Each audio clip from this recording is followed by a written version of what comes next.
Good morning, and welcome to the What Inspired Me Today podcast, a podcast created to inspire you to be the very best that you can be.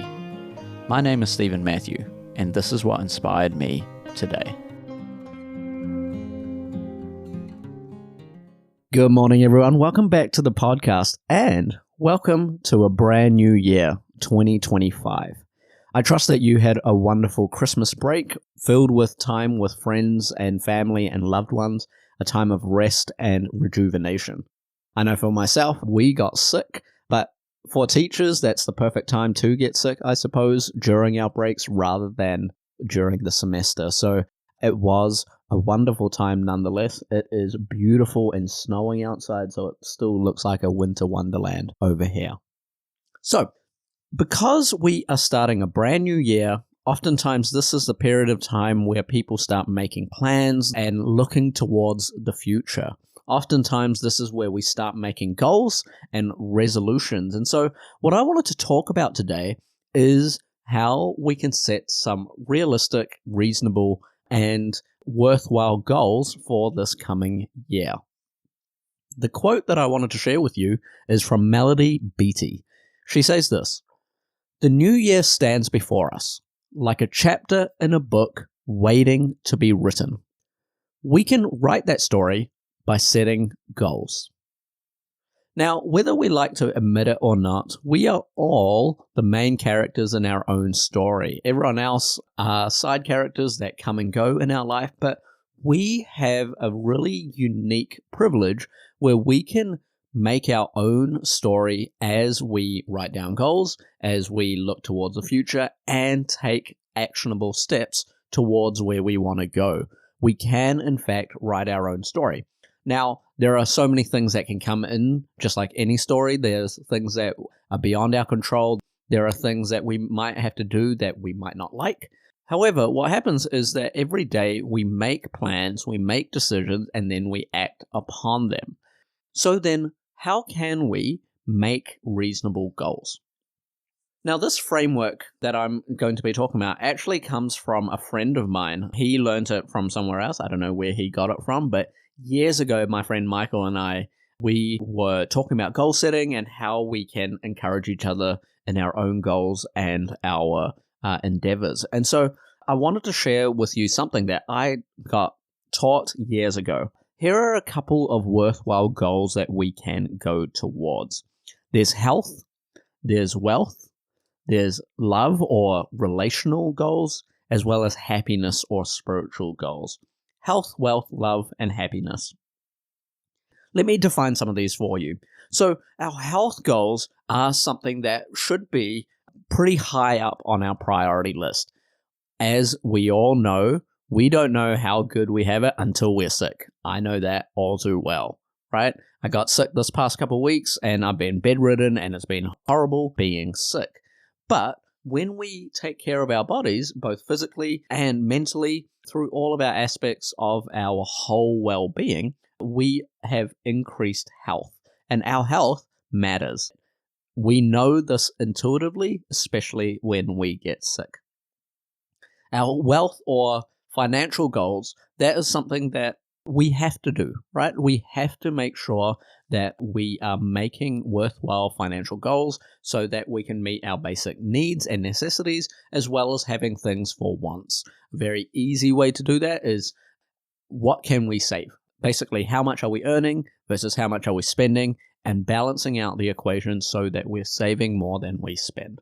And our individual financial goals will be separate for each individual. Maybe you want to go traveling. Maybe you want to save for a house. Maybe you have specific things in mind that you want to purchase.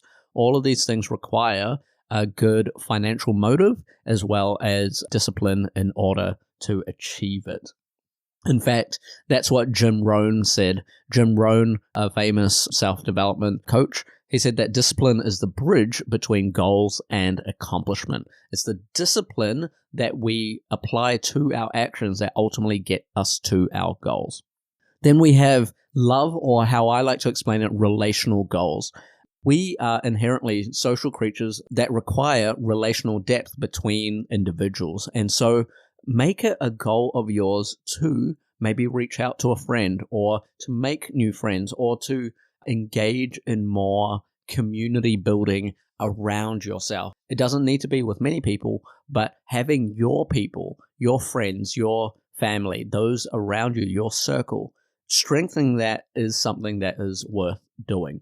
This can obviously be extended to building stronger connections with your own partner, and it is up to you to really determine what that might be. Maybe it's increasing the number of date nights or trying to do some things differently, maybe surprising them once in a while. These are all ways that we can increase our relational well-being.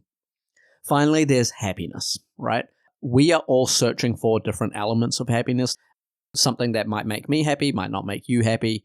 Happiness is transient, but I also like to think of this as our spiritual goal as well.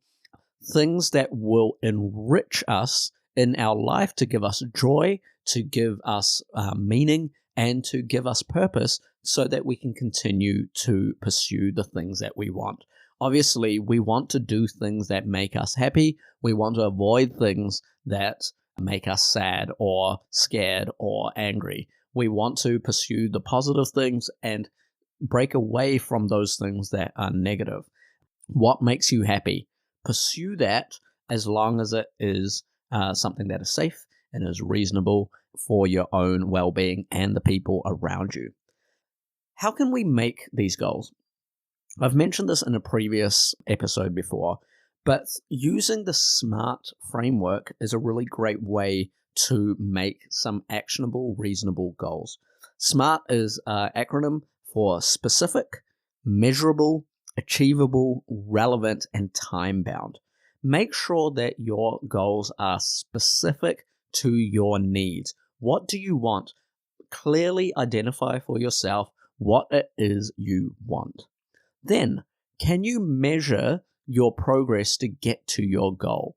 Discipline is what changes it from a goal to an accomplishment. What can you do and how can you measure when you succeed? So, is it measurable?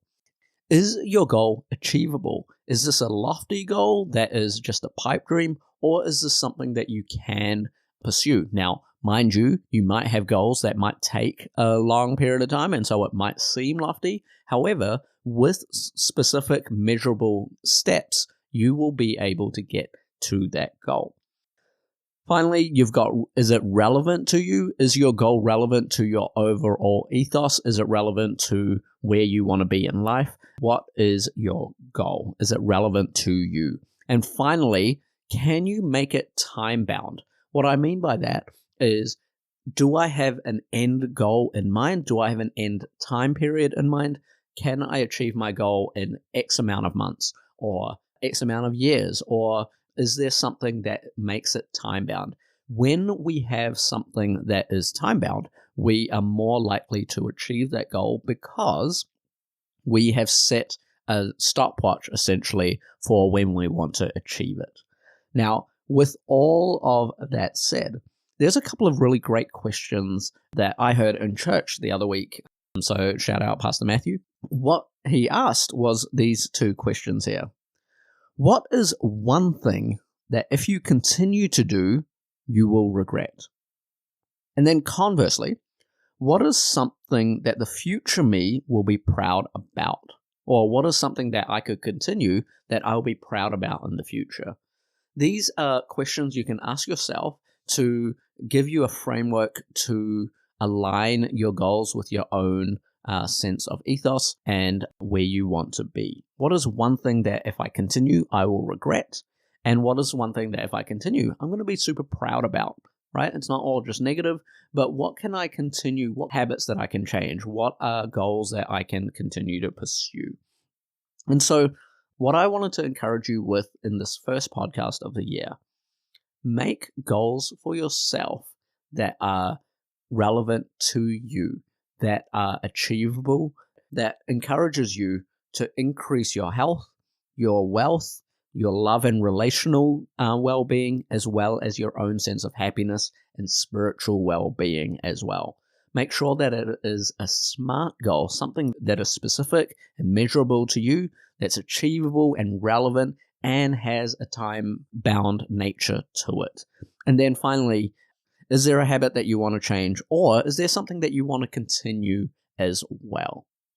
The final thing that I want to mention about goals, and this might seem counterintuitive because you may have heard this in the opposite realm before, which is to share your goal with others. Now, I in the past have done that before, but when you share your goal with other people, make sure that you do trust them and that they might be your encouragers or they might hold you accountable. However, keep some of your goals to yourself. The reason why is because when you share verbally your goal, your brain already gets a dopamine hit thinking that you're already achieving it because you're talking about it.